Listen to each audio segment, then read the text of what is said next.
नमस्कार, आप सुन रहे हैं द गैंगस्टर सागा, मोहब्बत पलों में मेरे साथ। इससे पहले कि मैं आगे बढ़ूं, कुछ कहना चाहूँगी। देखिए, आजकल जो यूट्यूब पर चल रहा है, ये आप सब इस चीज़ से वाकिफ़ होंगे कि यूट्यूब का दिमाग ज़रा सटका हुआ है। वो किसी को भी कैसे भी स्ट्राइक भेज दे रहा है। वैसे तो कुछ लोग लगे ही पड़े हैं बेवजह की स्ट्राइक देने में।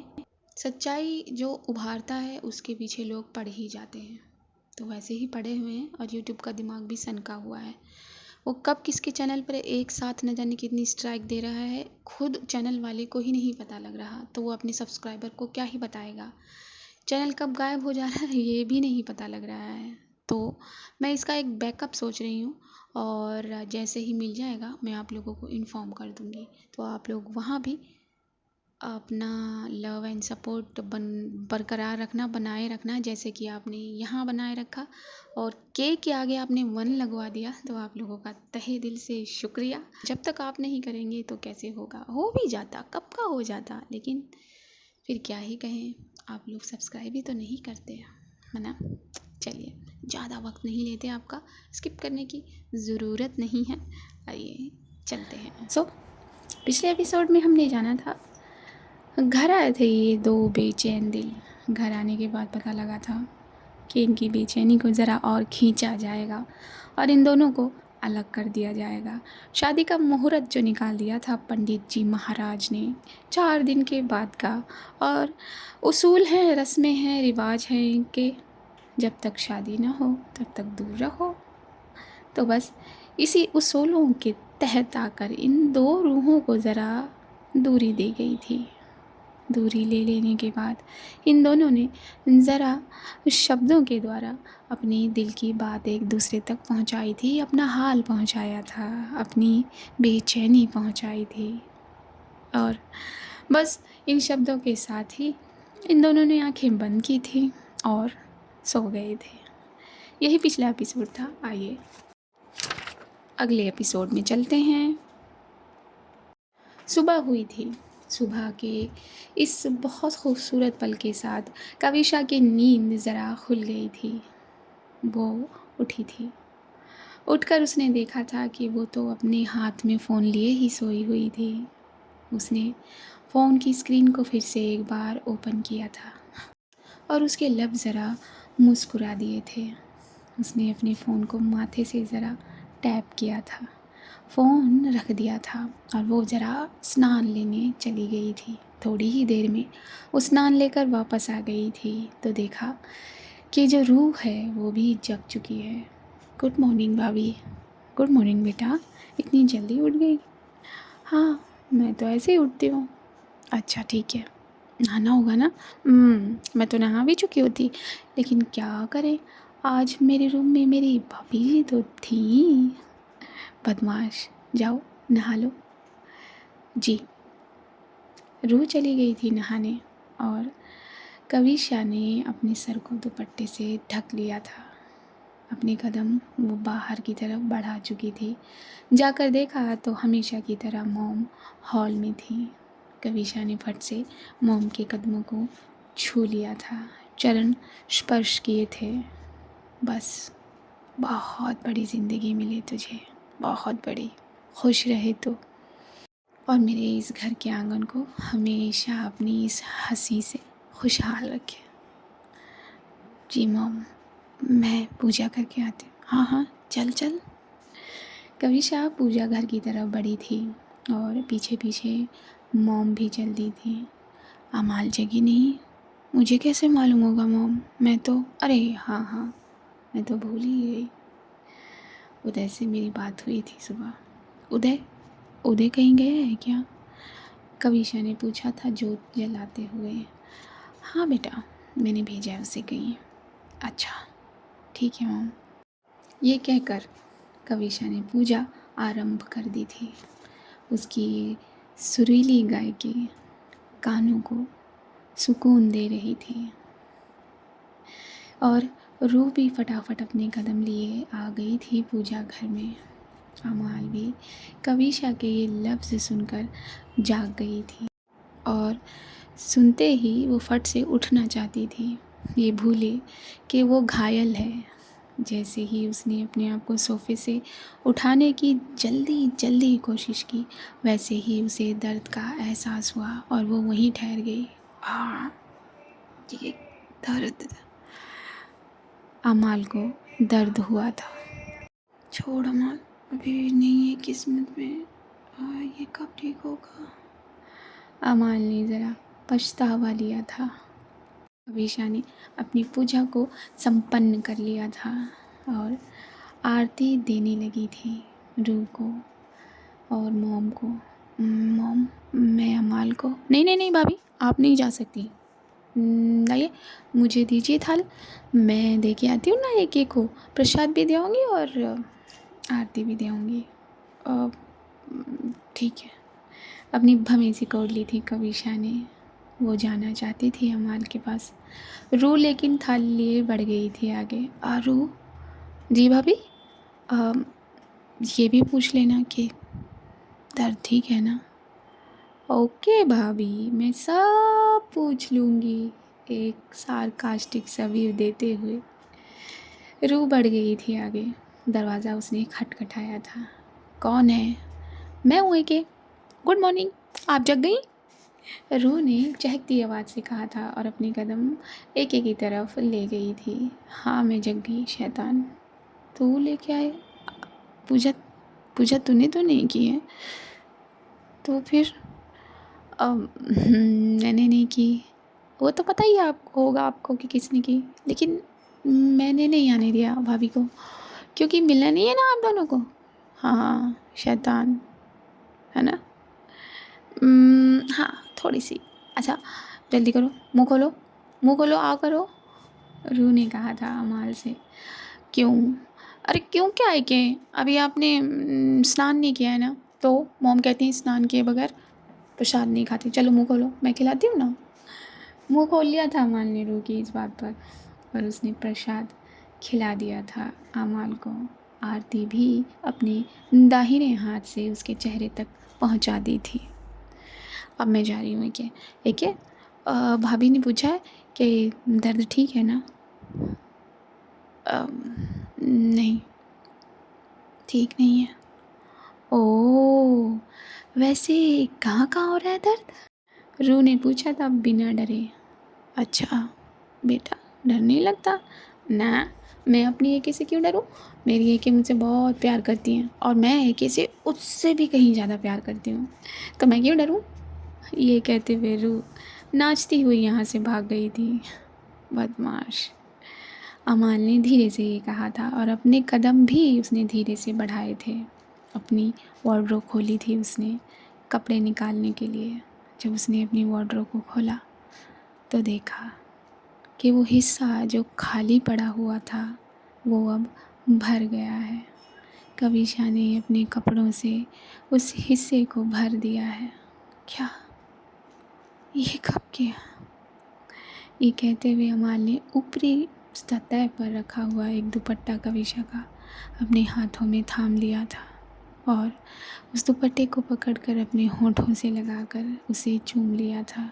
उसकी खुशबू को वो इनहेल करने लगी थी। आई मिस यू कभी, आई मिस यू। ये 4 दिन कब बीतेंगे? कब मैं तुम्हें बेइंतहा प्यार करूँगी? कब?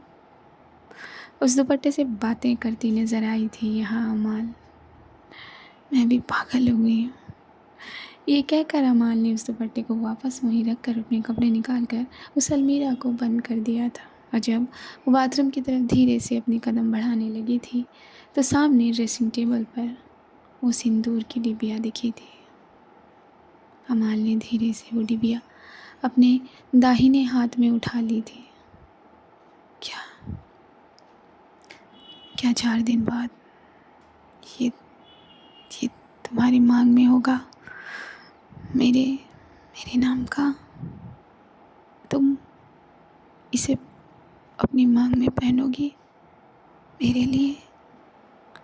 ये सच है ना कभी? ये कोई सपना तो नहीं? नहीं, ये कोई सपना नहीं है। अमाल के कानों में कविशा की आवाज़ गई थी। वो फट से पीछे मुड़ी थी तो उसने पीछे कविशा को खड़ा पाया था और उसका चेहरा, उसका दिल, उसके बदन का एक एक रोआं खिल सा गया था अपनी कविशा को सामने देखकर। कवि, वो ये भूल गई थी कि वो घायल है।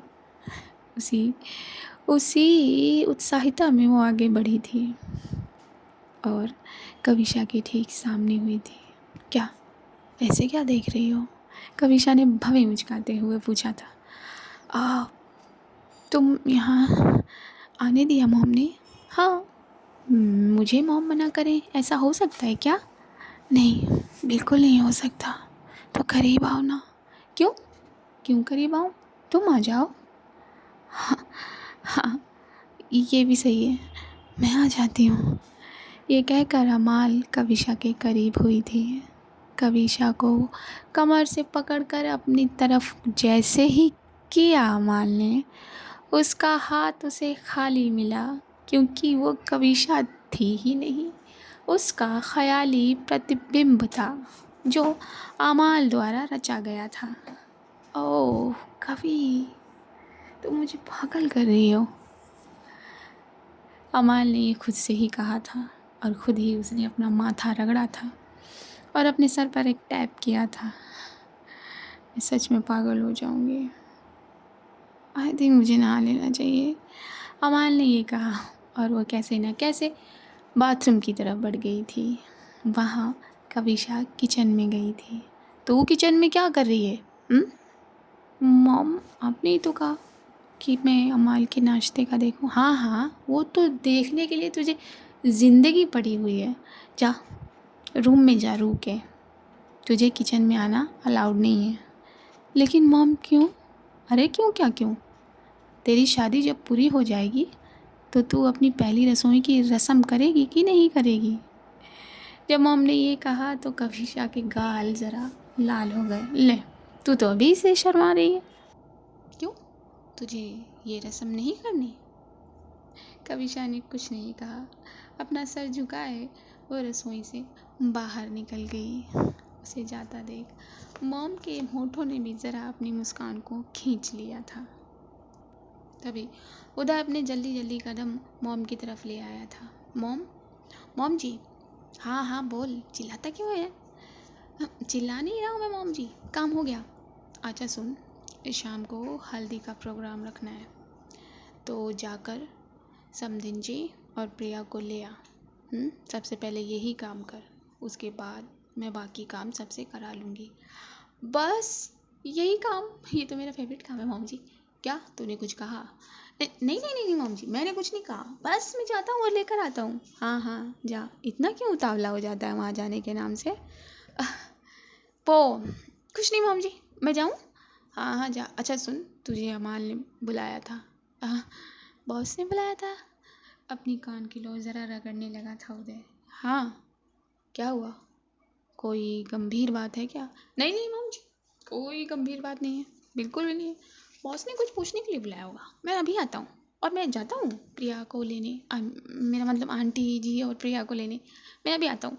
ये कह कर उदय ने जल्दी जल्दी कदम अमाल की तरफ बढ़ा दिए थे और मॉम ने दास और दासियों को हवेली की जो हालत, वैसे तो खूबसूरत थी ही हवेली, लेकिन उसे सजाने का काम दे दिया था और जिन अतिथियों को बुलाना चाहती थी मॉम, उन पर बुलावा भेज दिया था अपने दास के हाथों और दासियों से हल्दी की जो भी रस्मों में चीज़ें इकट्ठी होती हैं वो सारी कह दी थी प्रिपेयर करने के लिए, अरेंज करने के लिए। मॉम का एक ऑर्डर होता था और करीबन करीबन 1 घंटे के अंदर उनका एक ऑर्डर पूरा भी हो जाया करता था।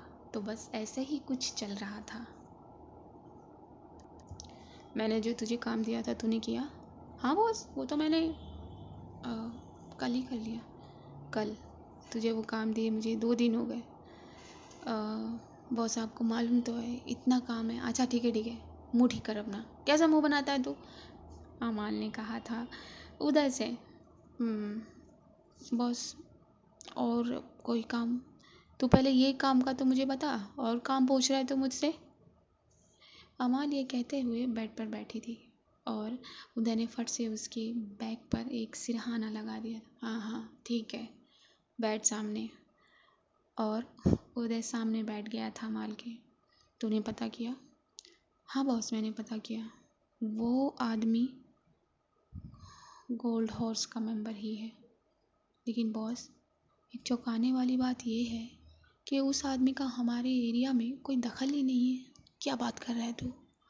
हाँ बॉस, उसे कुछ लेना देना ही नहीं है।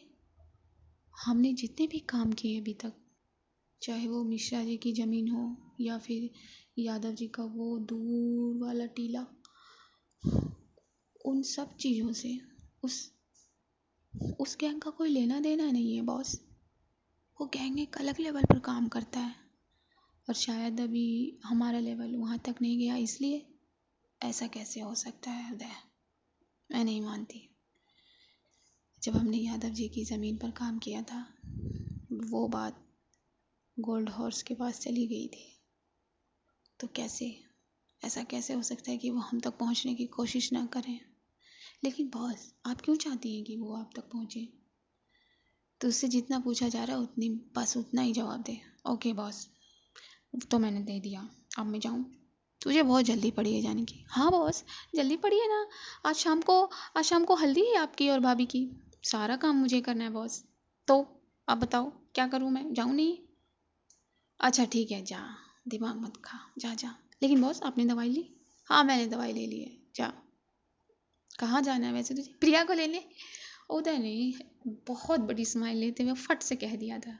अच्छा बेटा, तेरे चेहरे की स्माइल तो आह, वो बॉस, आंटी जी और प्रिया को लेने जा रहा हूँ बॉस। बॉस, जाऊँ? अपने सर को खुजाते हुए इजाज़त मांगी थी उदय ने। हाँ हाँ, जा। और सुन जी बॉस, मुंह ठीक कर। कैसा मुंह बनाता है तू? अमाल ने ये छेड़ा था उदय को। क्या बॉस, आप भी? हाँ हाँ, जा। और सुन, लड़की के पास जाया कर तो थोड़ा स्टाइल बना कर जाया कर। ऐसे क्यों जाता है? सच बॉस, आप सच कह रही हो? हाँ हाँ, मैं सच कह रही हूँ। अरे हाँ बॉस, आप सही कह रहे हो। ये कपड़े मैंने क्या कपड़े पहने? शीशे में देख कर उदय ने कहा था। मैं अभी कपड़े चेंज करके आता हूँ, बाल बनाता हूँ। हाँ हाँ, अच्छे से जा।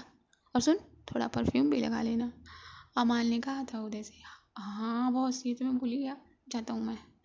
उदय गया अपने कमरे में और उसने एक चमकीले धमकीले कपड़े पहन लिए, परफ्यूम लगा लिया, बालों को अजीब तरीके से बना लिया और गाड़ी लिए बड़ी फुर्ती से निकल गया वो प्रिया और आंटी जी को लेने। वहाँ कविशा अपने रूम में, यानी कि रूही के रूम में टहल रही थी। क्या करूँ मैं? मॉम कुछ काम नहीं करने दे रही है, बेकरी जाने से भी मना कर दिया। अच्छा, मैं काका से फ़ोन करके पूछ तो लूँ। फट से कविशा ने काका को फ़ोन लगाया था। काका ने उसे बता दिया था कि बेकरी में सब कुछ ठीक है, अच्छे से काम हो रहा है और वो कोई बही खाता जो भी है शाम तक वो खुद लेकर आ जाएंगे। तो अब काका से भी बात कर ली थी कविशा ने। अब क्या करूँ? मॉम तो कोई काम भी नहीं करने दे रही है।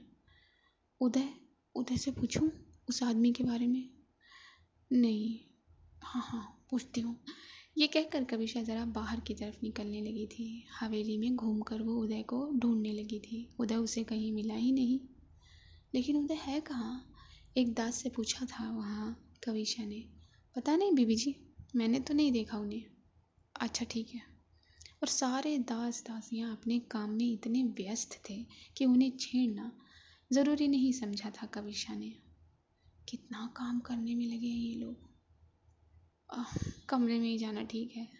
ये कहते हुए वो अपनी भवें कोड़े अपने कमरे की तरफ, यानी कि रूही के कमरे की तरफ बढ़ गई थी। क्या हुआ भाभी, चैन नहीं मिल रहा? रू की इस बात पर घूरा था कविशा ने उसे। मैं तो ऐसे ही पूछ रही हूँ। और मैंने पूछा था एके से, एके ने ठीक है, एके और एके ने दवाई ले ली है। ठीक है, आप कुछ खाएंगी मेरी भाभी? नहीं, मुझे कुछ नहीं खाना। क्या बात है, आज भाभी से बड़ा पूछा जा रहा है? ये कहकर अपनी तरफ खींच लिया था रूह को कविशा ने। भाभी, हाँ मुझे मालूम था कि कोई काम होगा।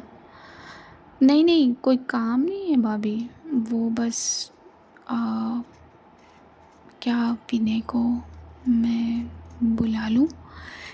इतने प्यार से पूछा था रू ने। मुझसे क्या पूछना, अपनी एके से पूछो। सिर्फ मेरी एके, आपकी एके नहीं है? ये सुनते ही जरा नज़रें नीची कर ली थी कविशा ने। नहीं। तो कब होंगी? फेरे के बाद। बदमाश, बहुत शरारत करने लगी हो हाँ? ये कहकर ज़रा कान ऐंठ दिए थे कविशा ने रू के। आउच भाभी, ये दर्द होता है। दर्द की बच्ची। अच्छा मैं भी आती हूँ। और मैं चाय भिजवाऊँ? हाँ, कुछ खाने के लिए भी, क्योंकि रसोई में तो मॉम ने जाने से ही मना कर दिया है। हाँ हाँ, तो आप रसोई में क्यों जाएंगी? आपकी रसोई की रस्म होगी और फिर नेक मिलेगा ना मुझे। अच्छा, तुम्हें क्यों मिलेगा भाई? रस्म तो मेरी होगी तो नेक तो मुझे मिलेगा। नहीं नहीं, मिलता है ना भाभी की नंदों को। नहीं, इसमें कुछ नहीं मिलता। नहीं नहीं भाभी, मिलता है ना, मैं आपके लिए चाय लेकर आती हूँ। ये कहकर रू भाग गई थी यहाँ से। अभी कविशा का वो मोबाइल रिंग कर गया था। कविशा ने अपनी नज़रों को मोबाइल पर किया तो देखा गुंडी मवाली नाम का एक कॉल आ रहा था। वो नाम पढ़ते ही हंस दी थी कविशा। उसने फट से अपने कान पर लगा लिया था। तो मेरी याद नहीं आ रही? अमल ने सीधा पूछ लिया था। बिल्कुल नहीं, झूठी, झूठी हो तुम। मैं झूठी नहीं हूँ। झूठी तुम हो। अच्छा, मैं कैसे हुई? मुझे नहीं पता, लेकिन तुम हो झूठी। अच्छा, तो फिर क्या किया जा रहा था? मेरे बारे में सोचा जा रहा था ना? अमाल ने पूछा। नहीं, बिल्कुल नहीं। मैं तुम्हारे बारे में क्यों सोचूंगी? मैं तो उसके बारे में सोच रही थी जिससे मेरी शादी होगी। अच्छा, तो तुम उस पागल के बारे में सोच रही थी? एक खबरदार, हाँ, खबरदार जो उसे पागल कहा। ओ ओ, यहाँ तक बात पहुँच गई है? हाँ, पहुँच गई है। कविशा ने अपनी आंखों को मलकाया था जैसे अमाल उसके सामने ही हो, इसी तरीके से। तो तुम उससे शादी करने जा रही हो? अमाल ने पूछा था अपने बेड पर बैठे बैठे। हाँ, तो जा रही हूँ। क्या ही मिलेगा तुम्हें उससे शादी करके? वो तो गुंडी मवाली है ना। तुम्हें किसने कहा? हाँ, अपने शब्दों को ज़रा संभाल कर बोलो। अच्छा, क्या तुमने उसका नाम अपने फ़ोन में वही सेव नहीं किया है? अमाल ने पूछ लिया था। और कविशा ने अपनी जीभ को ज़रा दांतों तले दबा लिया था। जीभ को दबाने से कुछ नहीं होगा। अगर दबाना ही है तो इन होठों में मेरे होठों को दबा लो। क्यों? मैं तुम्हारे होठों को क्यों दबाऊँ? मैं उसके होठों को दबाऊँगी जिससे शादी करूँगी। ओह, देख लो, सोच लो, मेरे होठ उससे कहीं ज़्यादा खूबसूरत है। बिल्कुल भी नहीं। अच्छा, बोल तो ऐसे रही हो जैसे मेरे होठों को तुमने चखा हो। ज़रूरी नहीं है हर चीज़ को चख कर बताना, देख कर भी बताया जा सकता है। और जिससे मेरी शादी होगी मैंने उसको चखा है। ओह ऐसा? अमाल ने पूछा। हाँ, और वो बहुत बहुत बहुत स्वादिष्ट है। कविशा की इस बात पर खिलखिलाकर हंसती थी अमाल, जिससे उसे दर्द हुआ था और उसकी हंसी में एक क्रैक आ गया था। क्या हुआ? हाँ, फट से कविशा ने पूछ लिया था। कुछ नहीं, कुछ नहीं, थोड़ा सा दर्द हुआ। दर्द हुआ? तुमने दवाई ली? नहीं, अभी तक तो नहीं। क्या? रून ने तो मुझे बताया कि तुमने दवाई ले ली। हाँ, मैंने उससे कह दिया था। तो तुमने दवाई लो अभी के अभी। मन नहीं है। क्यों नहीं है? अरे ये दवाइयाँ कितनी कड़वी होती हैं, मालूम मैंने तुम्हें? हाँ हाँ, तो दवाई तो कड़वी होगी ना, चुपचाप से दवाई लेती हो कि नहीं? कविशा ने कहा था। तुम मुझे डांट रही हो? हाँ, डांट रही हूँ। चलो दवाई लो पहले। ठीक है, लेती हूँ। फ़ोन? हाँ, तो फ़ोन में रखती हूँ ना, तुम दवाई लो। नहीं, फ़ोन मत रखना। अच्छा बाबा ठीक है, दवाई लो, चलो।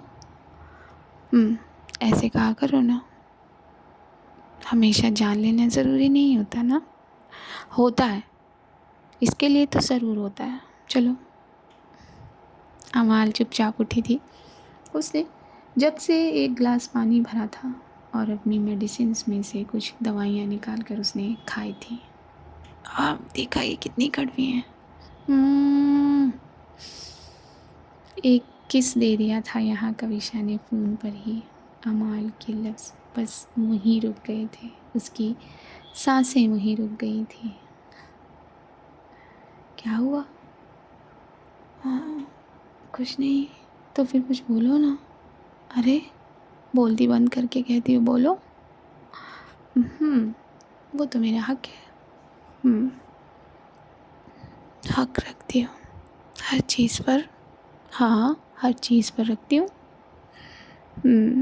इतने में यहाँ रूह ज़रा दखल डालने पहुँच गई थी। क्या हुआ?